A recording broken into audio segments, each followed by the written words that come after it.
तुझे भरोसा नहीं ना, तो फिर जा अपने कमरे में जाकर देख। तेरे पलंग के नीचे तुझे तेरी माँ की हड्डियाँ मिलेंगी। प्रभात दौड़कर अपने कमरे में जाता है और अपने पलंग के नीचे देखता है।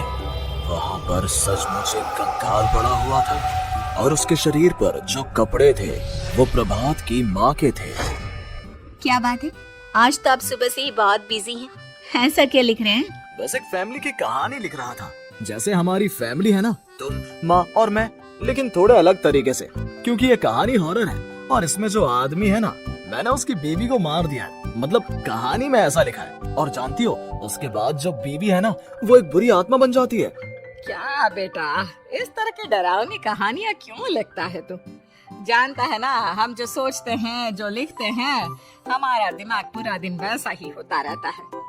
माँ, परेशान होने वाली क्या बात है? राइटर हूँ मैं, मेरा तो काम है कहानियाँ लिखना। और वैसे भी ये सिर्फ एक कहानी है माँ, कोई सच नहीं है। उसके बाद कुछ दिन बीत जाते हैं। एक रात प्रभात को अपने ऑफिस से लौटने में देरी हो जाती है। रात के लगभग 12 बजे हुए थे। प्रभात जैसे ही अपने घर पहुंचता है, उसने देखा कि उसकी पत्नी दुर्गा डाइनिंग टेबल पर उसका इंतजार कर रही है। आ गए आप? कब से आपका इंतजार कर रही थी। देखिए ना, खाना भी ठंडा हो गया है। अरे दुर्गा, आज तुमने अपने इतने लंबे लंबे बालों को खोलकर क्यों रखा है? तुम तो हमेशा अपने बाल बांध कर रखती हो। वो क्या है ना प्रभात, जब इंसान अपनी जिंदगी से मुक्त हो जाता है ना, तो उसे दूसरे सारे बंधन खोल देने चाहिए। इसलिए मैंने अपने बालों के बंधन भी खोल दिए। ये तुम किस तरह की बातें कर रही हो? तुम ठीक तो हो? मैं बिल्कुल ठीक हूँ प्रभात। अच्छा चलो खाना खाओ। वो क्या है ना दुर्गा, मुझे भूख नहीं है। ऑफिस में कुछ खा लिया था। कोई बात नहीं, मैं तुम्हारे लिए एप्पल काट देती हूँ, एप्पल खा लो। नहीं दुर्गा, मुझे नहीं खाना है, मेरा मन नहीं है यार। तभी अचानक से दुर्गा अपने हाथ में एक बड़ा सा चाकू लेकर प्रभात पर हमला कर देती है। प्रभात अपने आप को बचाने की कोशिश करता है। आज मैं तुझे नहीं छोड़ूंगी, तुझे अपने साथ लेकर जाऊंगी अपनी दुनिया में। ये क्या बोल रही हो तुम? तुम्हारा दिमाग खराब हो गया है। आखिर तुम हो कौन? दुर्गा अपनी गर्दन टेढ़ी करते हुए बोलती है। मैं दुर्गा हूँ, तुम्हारी पत्नी। ध्यान से देखो मेरी आंखों में। प्रभात बुरी तरह से डर जाता है और घबराहट में वो चाकू अपनी पत्नी के पेट में मार देता है। उसकी पत्नी की वहीं के वहीं मौत हो जाती है और उसकी चीख की आवाज सुनकर उर्मिला दौड़ते हुए बाहर आती है। ये तूने क्या किया प्रभात? तुमने अपनी पत्नी का खून कर दिया, लेकिन तू तो उसे बहुत प्यार करता था बेटा। तूने बहू को क्यों मार डाला? माँ, ये आपकी बहू नहीं थी, इसके अंदर कोई बुरी आत्मा घुसाई थी। मैं नहीं जानता ये सब कैसे हो गया, लेकिन वो मुझ पर हमला कर रही थी, मुझे मारने की कोशिश कर रही थी। माँ, मैंने कुछ नहीं किया। ये तूने क्या कर दिया बेटा? दुर्गा ने मुझे कहा था कि वो तेरी कहानी को उस कैरेक्टर की तरह एक्टिंग करके तुझे डराने की कोशिश करेगी। अरे वो तो तेरे साथ मजाक कर रही थी। हे भगवान, ये क्या हो गया? इसका मतलब दुर्गा। लेकिन माँ, मैंने जो कहानी लिखी थी उसमें भी ऐसा ही हुआ था। उस औरत ने अपने पति के साथ मजाक किया और गलती से उसके पति ने उसके पेट में चाकू मार दिया। मेरी कहानी सच कैसे हो सकती है? माँ, मुझे बहुत डर लग रहा है। ये सोच, दुर्गा की लाश का क्या करें हम? अगर गलती से भी ये बात बाहर फैल गई ना, तो तुझे पूरी जिंदगी जेल की सलाखों के पीछे रहना पड़ेगा। एक काम करते हैं माँ, हम घर के पीछे वाली बगीचे में उसकी लाश को दबा देते हैं।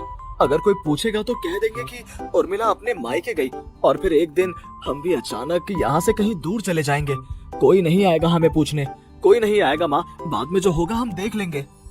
प्रभात अपनी माँ उर्मिला की मदद से दुर्गा की लाश को अपने घर के बगीचे में गाड़ देता है। कुछ दिन तो ऐसे ही बीत जाते हैं, लेकिन एक दिन अचानक रसोई से आ रही कुछ आवाजें सुनकर प्रभात की नींद खुलती है। प्रभात ने देखा कि वहाँ पर एक लंबे बालों वाली औरत दूसरी तरफ चेहरा करके खड़ी हुई थी। कौन है? कौन है वहाँ पर? अरे कौन हो तुम? मैं दुर्गा हूँ प्रभात। क्या हुआ, मुझसे इस तरह के सवाल क्यों कर रहे हो तुम? तुम दुर्गा नहीं हो सकती। दुर्गा तो प्रभात, मैं तुम्हारी पत्नी हूँ, तुम मुझे कैसे भूल सकते हो? 4 दिन के लिए मायके क्या चली गई? तुम तो मुझे भूल ही गए। अब अगली बार ना मैं कहीं नहीं जाऊंगी। पता चला तुमने तो मुझे पहचानने से ही इनकार कर दिया। नहीं, तुम दुर्गा नहीं हो सकती। तुम दुर्गा हो ही नहीं सकती। मैं जानता हूँ ये सब क्या हो रहा है। मैंने अपनी कहानी में लिखा था कि उस आदमी की पत्नी की मौत के बाद एक बुरी आत्मा उसका रूप लेकर उसके घर में आ जाती है। तुम वही हो ना? और अचानक से खूबसूरत दुर्गा का चेहरा काला पड़ जाता है। उसकी आंखें लाल हो जाती हैं और पूरे शरीर पर बाल, लंबे नुकीले नाखून, उसके दोनों पैर उल्टे हो जाते हैं और बेहद डरावनी आवाज में वो चिल्लाकर कहती है, बुरी आत्मा, मेरा खून करके मुझे अपने ही घर में गाड़ कर तू मुझे बुरी आत्मा कह रहा है। मैं तुझे छोड़ूंगी नहीं। और अचानक से प्रभात के घर में बेहद डरावनी आवाजें गूंजने लगती हैं। घर में चारों तरफ बहुत सारी बुरी आत्माएं नजर आने लगती हैं। प्रभात घबरा कर अपनी माँ को आवाज देता है, माँ कहाँ है आप? जल्दी आइए माँ, देखिए ना ये सब क्या हो रहा है। प्रभात ने देखा कि अचानक से उसकी माँ कमरे से दौड़ कर आती है। क्या हुआ प्रभात? और ये लोग कौन है? इन सब की गर्दन टेढ़ी क्यों है? इनके बाल खुले हुए।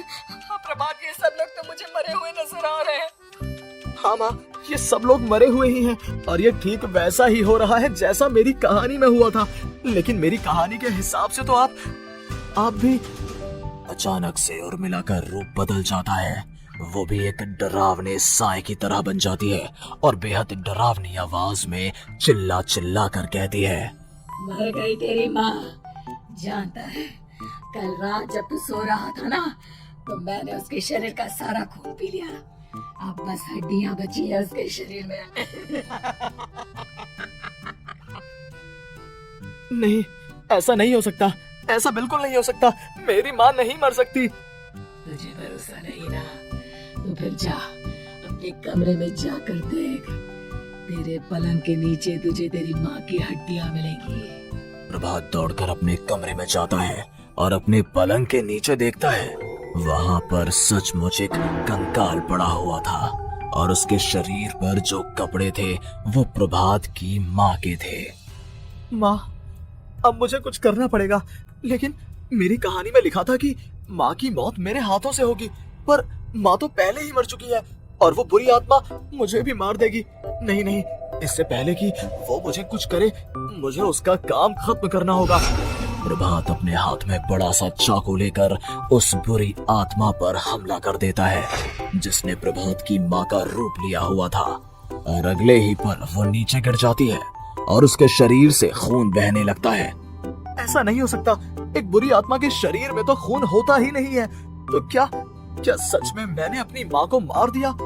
लेकिन अभी कुछ देर पहले तो फिर वो कंकाल किसका है? और ये कौन है?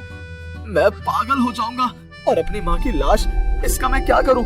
लोग पूछेंगे तो मैं क्या जवाब दूंगा?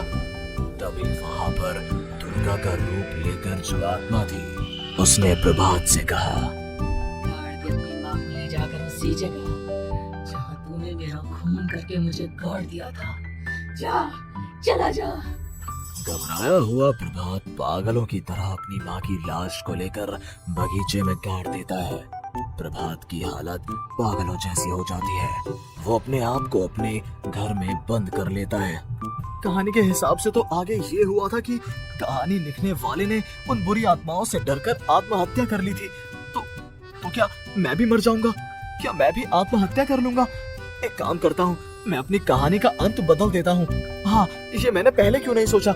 मैं लिख दूंगा कि कहानी को लिखने वाला आत्महत्या नहीं करता, बल्कि कहीं दूर जाकर नए सिरे से अपनी जिंदगी शुरू करता है। यही सोचकर प्रभात ने अपनी लिखी हुई कहानी को बाहर निकाला और उसे पढ़ना शुरू किया। ये देखकर वो हैरान रह गया कि कहानी का क्लाइमैक्स तो किसी ने पहले ही बदल दिया था। ये क्या? इसमें तो लिखा हुआ है कि आखिर में उस लेखक की पत्नी और माँ दोनों बगीचे में जिंदा दफन थे। बुरी आत्माओं ने उनको कैद करके रखा था और वो लेखक अपनी माँ और पत्नी दोनों को जिंदा बाहर निकाल लेता है। लेकिन ये सब लिख किसने दिया? प्रभात दौड़कर बगीचे में जाता है और वहाँ पर खुदाई करना शुरू कर देता है। प्रभात देखता है कि वहाँ पर लकड़ी के 2 बड़े संदूक हैं और उनके अंदर से आवाजें आ रही हैं। प्रभात, प्रभात बचा मुझे। अगर थोड़ी देर और होगी तो वो मुझे छोड़ेगी नहीं। बेटा देखो, मैं इस बक्से के अंदर बंद हूँ, प्लीज मुझे बाहर निकालो। वो बुरी आत्मा किसी भी वक्त मुझे मार डालेगी। प्रभात वो दोनों बक्से बाहर निकालता है और अपनी पत्नी और माँ दोनों को आजाद करवा लेता है। लेकिन तभी वहाँ पर अचानक से एक बेहद डरावनी और खौफनाक दिखने वाली औरत आ जाती है। मुझे क्या लग रहा था इतनी आसानी से अपनी पत्नी और माँ को बचा लेगा? बस 5 मिनट और उसके बाद अमावस का चांद आसमान में आने ही वाला है। लेकिन तुमने इन दोनों को बाहर निकाल लिया, अब तुझे मरना होगा। नहीं, मैं जानता हूँ मैं नहीं मरूंगा, और अब आगे क्या करना है ये भी मुझे पता है। प्रभात ये बहुत खतरनाक है, हमें मार डालेगी। प्रभात चलो यहाँ से। नहीं दुर्गा, अब मुझे अच्छी तरह से पता चल चुका है कि इस बुरी आत्मा से हम कैसे पीछा छुड़वा सकते हैं। और इतना कहकर प्रभात अपने हाथ में पकड़ी हुई सिंदूर की थैली उस बुरी आत्मा के ऊपर उछाल देता है। कुछ ही देर में वो जमीन पर गिरकर राख में बदल जाती है। ये सब क्या हो रहा था बेटा? ये सब तुम्हारी लिखी हुई इस कहानी की वजह से हुआ है ना? नहीं माँ, पहले मुझे भी ऐसा ही लगा, लेकिन बाद में पता चला कि बरसों पहले हमारे इस बगीचे की जमीन के अंदर किसी को जिंदा गाड़ दिया गया था, और बस उसी औरत की आत्मा हमें परेशान कर रही थी। उसी ने मेरे शब्दों में जान डालकर उस कहानी को जिंदा कर दिया था। मुझे माफ कर दो प्रभात, मैंने आपकी कहानी के साथ छेड़छाड़ की थी और उसे बदल दिया था। माफी मांगने की जरूरत नहीं है दुर्गा, तुम्हारे उस बदलाव की वजह से ही आज हम सब जिंदा हैं, क्योंकि आखिर में कहानी में वो हुआ जो तुमने